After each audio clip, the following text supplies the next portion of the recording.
Pernai mes darėm tokia bohemija, toks labai buvo balti veidai, jokių antakių, jokio rūžo, buvo tik tai raudonos lūpos. Šiais metais mes darėm tokias visas trupučiuką klasikinės balerinas su išryškinta antakių linija, su skruostais, Pagrindinis akcentas buvo antakiai ir akys.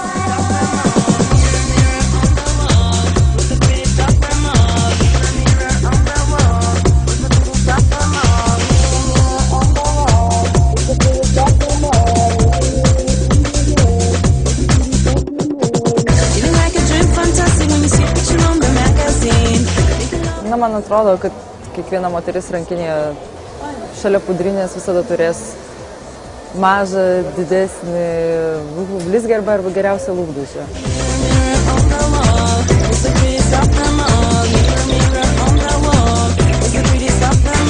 Labai džiaugiuosi čia, nes labai faina, daug veiksmo, daug darbų, bet su visko susitvarkau. Aurimas padeda, kitos visažistės padeda. Taip, kad pirmas blynas ne visai gal prisimines.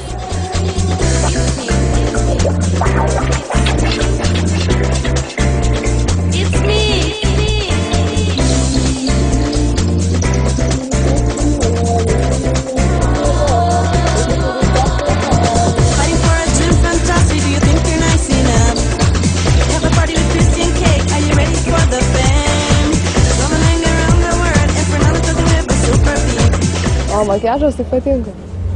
Natūralus, gražus.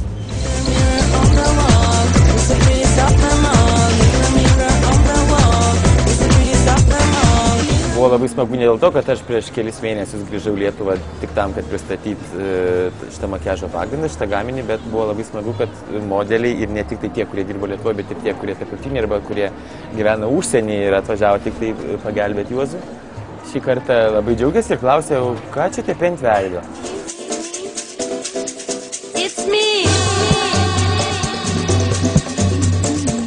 Šita pudra labai patiko, labai lengva, tokia natūrali.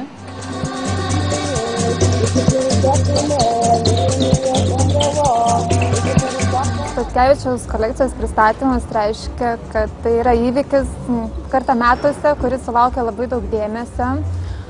Labai įdomus visuomet šou, visuomet puikus drabužiai, įdomus žmonės, daug reklamų. Tiesiog didelis įvykis Lietuvai, madai. Būna jo pasirodymai visi teatrališki, dėl to ir labai įdomu ir labai smagu čia dalyvauti.